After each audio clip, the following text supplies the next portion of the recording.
सास का घूंघट पार्ट 3। अब तक हमने देखा कि देविका की हालत बहुत नाजुक है, लेकिन घर के आदमी उसे डॉक्टर के पास नहीं जाने दे रहे हैं और जोगिंदर ने घर के मेन गेट पर बहुत बड़ा ताला लगा दिया है। लेकिन देविका की सास विमला पहली बार घूंघट उठाकर समाज के बनाए नियम का उल्लंघन करती है और देविका की जान बचाने की कोशिश में जुट जाती है। मैं भी देखती हूँ मेरी बहू को डॉक्टर के पास जाने से कौन रोकता है। देखो सचिन के बापू, दरवाजे की चाबी दे दो मुझे। तुम्हारा दिमाग ठिकाने पर है? पहले सर पर पल्लू रखो और अंदर जाओ। आज तक मैंने आपका हर गलत फैसला सर झुकाकर स्वीकार कर लिया, लेकिन आज मैं आपकी एक बात नहीं सुनूंगी। मुझे मेरी बहू की किसी भी कीमत पर जान बचानी है। मुझे चाबी दे दीजिए। पिताजी, माँ ठीक बोल रही है, चाबी दे दीजिए ना, नहीं तो देविका नहीं बचेगी। देविका मरती है तो मर जाए, लेकिन यह दरवाज़ा नहीं खुलेगा। तुम सारी औरतों को इस देविका नाम की बीमारी ने पागल कर दिया है और इस बीमारी का अच्छी तरह से इलाज करना आता है मुझे। वीना बेटी, सुजाता बहू, जाओ अंदर से देविका को लेकर आओ। विमला ये बोलकर अपने पति के हाथ से चाबी छीन लेती है। तभी महेंद्र विमला का हाथ पकड़कर चाबी विमला से छीन लेता है। भाभी, घर के मर्दों से टक्कर लेकर आप अच्छा नहीं कर रही हो। ये इस घर के संस्कार नहीं है। महेंद्र की बात सुनकर कम्मू अपने पति के हाथ से चाबी छीनकर कहती है, इस घर के संस्कार क्या है हम अच्छी तरह से जान गए हैं। आज इस घर का दरवाज़ा खुलकर रहेगा और देविका डॉक्टर के पास जाकर रहेगी। भाभी, ये लो दरवाज़ा खोलो। विमला ताला खोल देती है। तभी वीना और सुजाता देविका को लेकर आ जाती हैं। घर की सारी औरतें देविका को लेकर घर से जा रही होती है कि तभी सुजाता का पति मोहन उससे कहता है, सुजाता, तुम देविका को लेकर इस घर से निकल तो रही हो, लेकिन याद रखना, अगर तुमने एक कदम भी बाहर निकाला तो वापस इस घर में मत आना। मैं देविका के साथ अस्पताल भी जाऊंगी और वापस इस घर में भी आऊंगी। देखती हूँ कौन रोकता है मुझे। देखता हूँ कैसे इस घर के अंदर कदम रखती हो और कौन तुम्हारी मदद करता है। कानून मेरी मदद करेगा और कारट के दरवाजे हर नागरिक के लिए खुले हैं। मोहन को अपनी पत्नी से इस तरह बात करता देख कल्याण वीना से कहता है, वीना, तुमने देविका का साथ देकर अच्छा नहीं किया। अगर तुम अभी भी इसके साथ गई तो अपना और मेरा रिश्ता खत्म समझना। मुझे कोई फर्क नहीं पड़ता।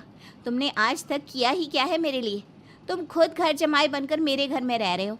कभी 100 रुपये की साड़ी दिलाई है मुझे? मेरे आने से पहले मेरा घर छोड़कर निकल जाना, समझे? ये बोलकर वीना और घर की सभी औरतें देविका को अपने साथ अस्पताल ले जाती है। वहाँ जाने के बाद डॉक्टर जल्दी से देविका का चेकअप करता है। चेकअप करने के बाद वो गुस्से से कहता है, ये क्या किया है तुमने? क्या हुआ डॉक्टर साहब? आपकी बहू की इतनी ज़्यादा हालत ख़राब है और उन्हें चोट भी लगी है, फिर भी आपने उन्हें हॉस्पिटल लाने में इतना लेट कर दिया। आपको 3 दिन पहले ही इन्हें हॉस्पिटल में एडमिट करवाना चाहिए था। हमसे गलती हो गई डॉक्टर साहब, लेकिन आप जल्दी कुछ करिए। हमारी बहू और उसके बच्चे को बचा लीजिए। देखिए, अभी कुछ भी कह पाना मुश्किल है। हम माँ और बच्चे में से किसी एक को ही बचा सकते हैं। आप सोच लो किसे बचाना है। डॉक्टर साहब, आप देविका को बचाइए, उससे कुछ नहीं होना चाहिए। देखिए, हमें देविका का ऑपरेशन करना पड़ेगा। आप इनके पति को बुलाइए, हमें कुछ पेपर पर साइन करवाने हैं। डॉक्टर की बात सुनकर सभी औरतें सोच में पड़ जाती हैं। तभी वीना कहती है, डॉक्टर साहब, इनके पति नहीं आ सकते। ये इनकी सास है विमला देवी, आप इनसे साइन करवा लीजिए। लेकिन पेशेंट की हालत इतनी नाजुक है, इनके पति है कहाँ? वो अपने आदमी होने का धर्म निभा रहा है। पति धर्म के बारे में उसे कुछ नहीं पता। डॉक्टर साहब, वो नहीं आएगा। क्या क्या करना है आप मुझे बताइए। थोड़ी देर बाद डॉक्टर देविका का ऑपरेशन शुरू कर देते हैं।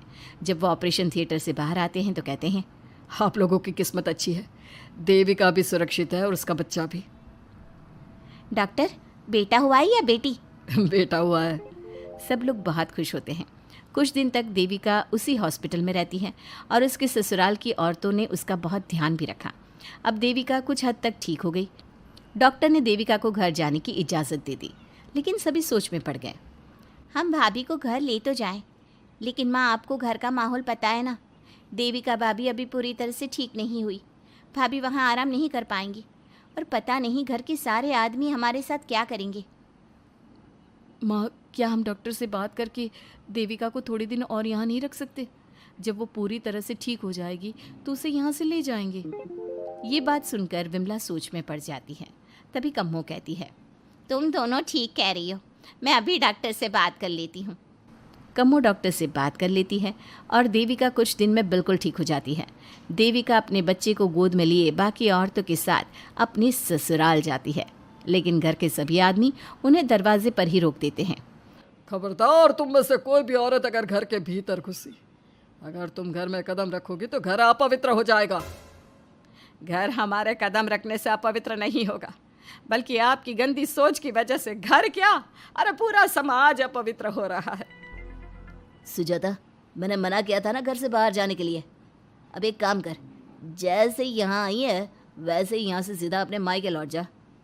क्यों जी, क्यों चली जाऊँ मैं अपने मायके? मैं जब तक चाहूँ यहाँ रह सकती हूँ। अगर आपने मुझे इस घर में आने से रोका तो मैं आपकी पुलिस में शिकायत कर दूँगी। वीना, इन सब की तरह तुम्हारा भी दिमाग खराब हो गया है। अब मैं तुम्हें बिल्कुल बर्दाश्त नहीं करूँगा। तुम्हें ऐसी सज़ा दूंगा कि तुम याद रखोगी। सज़ा बाद में देना, पहले मेरे घर से बाहर निकलो। खुद पूरी जिंदगी में एक घर नहीं खरीद पाए और मुझे सबक सिखाने की बात बोल रहे हो। देखो वीना, तुम इस घर की बेटी ज़रूर हो, लेकिन कल्याण इस घर में ही रहेगा। उसने बहुत कुछ किया है इस घर के लिए, लेकिन तुम अब यहाँ नहीं रह सकती। क्यों नहीं रह सकती? इस घर पर मेरा उतना ही हक है जितना सचिन का। देश के कानून ने मुझे ये हक दिया है। अगर मैं चाहूँ तो कोर्ट का सहारा लेकर इस जायदाद का आधा हिस्सा ले सकती हूँ। और हाँ कल्याण, तुमसे तलाक भी ले सकती हूँ। वीना, देविका के साथ रह रहकर तुम्हारा दिमाग भी खराब हो गया है। और कम्मो, मैंने तुमसे कितना मना किया, घर से बाहर मत जाओ, देविका की मदद मत करो, लेकिन तुमने मेरी एक नहीं सुनी। अब तुम इस घर से और मेरी ज़िंदगी से चली जाओ। ये कदम उठाकर तुमने बिल्कुल अच्छा नहीं किया। ये कदम तो मुझे उस समय उठाना चाहिए था जब मैं माँ बनने वाली थी। आपके झूठे अहंकार और गलत नियमों की वजह से मैंने अपने दो बच्चे खो दिए। अगर उस समय मैं दाई अम्मा से इलाज ना कराती और हॉस्पिटल चली जाती तो सचिन के बराबर मेरे भी 2 बेटे होते। सभी पति इस बात पर अड़े हुए थे कि वो अपनी अपनी पत्नियों को घर के अंदर नहीं आने देंगे। देविका बहुत देर तक सबकी बातें सुनती रही। फिर उसने अपने पति से कहा, सचिन, तुम्हारे घर के आदमियों की बात तो मैंने सुन ली। अब तुम बताओ, तुम्हारा क्या फैसला है? देविका, मुझे माफ़ कर दो। मैं तुम्हारे लिए कुछ नहीं कर सकता। मैं मजबूर हूँ। मुझे पता था सचिन, तुम्हारा यही जवाब होगा। मुझे अपने आप पर हैरानी है कि मैंने बिना रीढ़ की हड्डी वाले आदमी से प्यार ही क्यों किया, शादी क्यों की। अब मैं आप सबसे बस आखिरी बार पूछ रही हूँ, तुम हमें अंदर आने दे रहे हो या नहीं, या मैं पुलिस को फ़ोन करूँ? देविका, आज तक हमारे गांव में पुलिस ने कभी कदम नहीं रखा और तू हमारे घर के दरवाजे पर पुलिस को लेकर आएगी? तेरी हिम्मत कैसे हुई ये बात करने की? आज तक इन औरतों ने घर से बाहर कदम नहीं निकाला था और 2-4 दिन में तूने इन सबको इनके अधिकार भी याद करा दिए। अब तो तुम बिल्कुल इस घर में नहीं आ सकते। घर की औरतें घर के बाहर खड़ी थी और घर के आदमी घर के दरवाजे पर। उनकी लड़ाई देखकर पूरा गांव इकट्ठा हो गया। देविका को अस्पताल पहुंचाकर घर की औरतों ने काम तो अच्छा किया। इस काम से देविका और उसके बच्चे की जान भी बच गई, लेकिन इनकी जान बचाने की कीमत घर की औरतों को कैसे चुकानी होगी, इसके लिए आपको आने वाला एपिसोड देखना होगा। और हमारे प्यारे दर्शकों, हमें कमेंट करके ज़रूर बताइए कि देविका के साथ बाकी औरतों को क्या करना चाहिए। क्या उन्हें घर के अंदर जाने के लिए संघर्ष करना चाहिए या फिर वो घर छोड़कर चले जाना चाहिए?